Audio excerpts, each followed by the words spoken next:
নমস্কার বন্ধুরা। ভাবতে পারেন একটা সময় এই দুবাই ছিল শুধু মরুভূমি,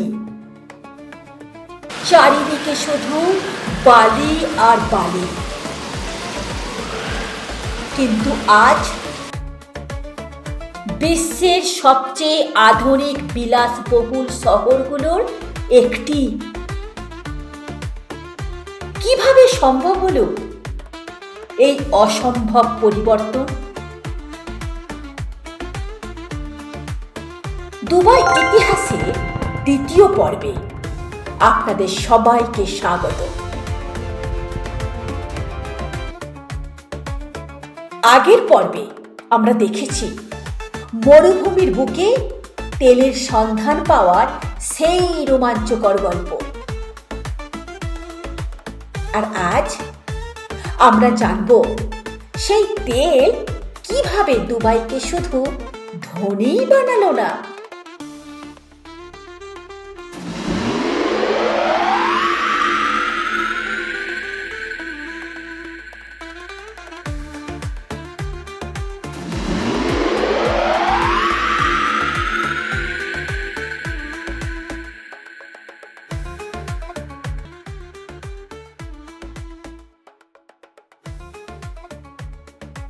1960 এর দশকের শেষ ভাগ। দুবাইয়ের ভাগ্য তখন ধীরে ধীরে বদলাতে শুরু করেছে। কিন্তু ঠিক সেই সময় এই শহরের ভবিষ্যৎ নিজের হাতে তুলে নিলেন একজন দূরদর্শী নেতা।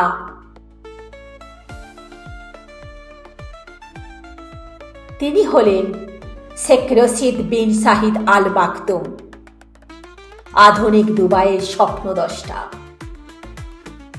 তিনি একটা জিনিস খুব ভালো করেই বুঝতেন, তেল একদিন শেষ হয়ে যাবে। আর সেই কারণে তিনি শুধু বর্তমান না, ভবিষ্যৎ দেখেছিলেন। তিনি সিদ্ধান্ত নিলেন দুবাইকে বানাতে হবে বিশ্বের বাণিজ্যের কেন্দ্র।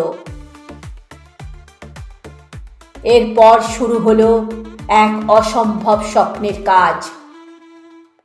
মরুভূমির বুকে গড়ে তোলা হলো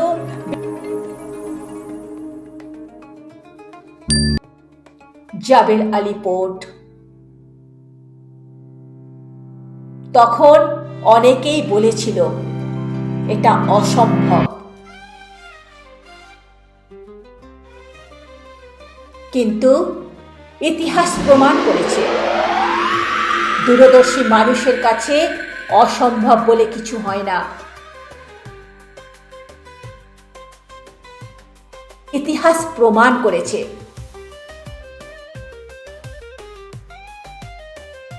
আজ তার সেই সাহসী সিদ্ধান্তই দুবাইকে পৌঁছে দিয়েছে বিশ্বের এক অনন্য উচ্চতায়।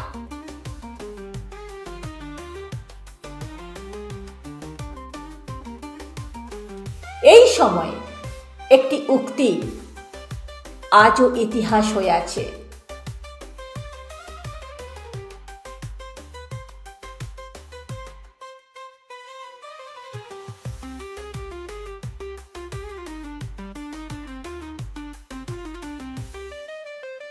আমার ঠাকুরদা উট চালাতেন, আমার বাবাও উট চালাতেন, আমি এখন ম্যার্সিডিজ চালাই।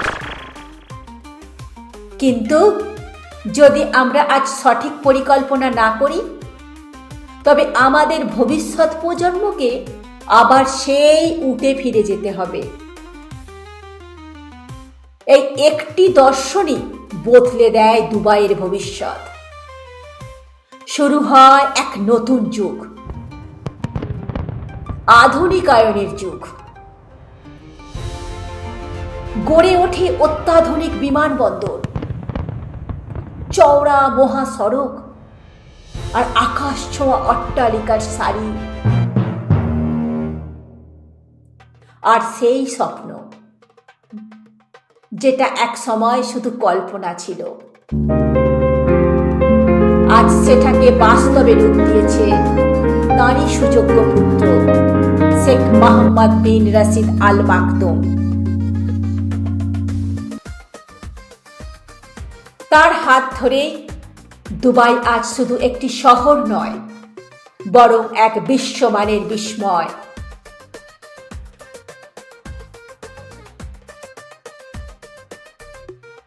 দেখতেই পাচ্ছেন, দুবাই আজ আর শুধু বালুর শহর নয়, এটা এখন সারা বিশ্বের মানুষের কাছে স্বপ্নের শহর, স্বপ্নের গন্তব্য। কিন্তু গল্পটা এখানেই শেষ না।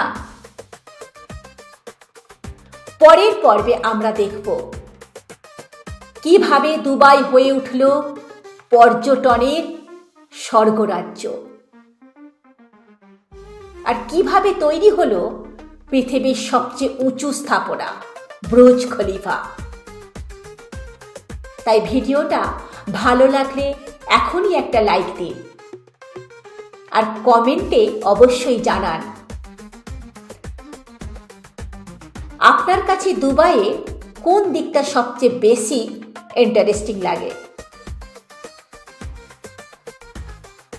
আর হ্যাঁ, এমন দারুণ গল্প মিস না করতে চাইলে এখনই চ্যানেলটা সাবস্ক্রাইব করে নিন। আমি আপনাদের চন্দন, দেখা হচ্ছে খুব শীঘ্রই পরের পর্বে।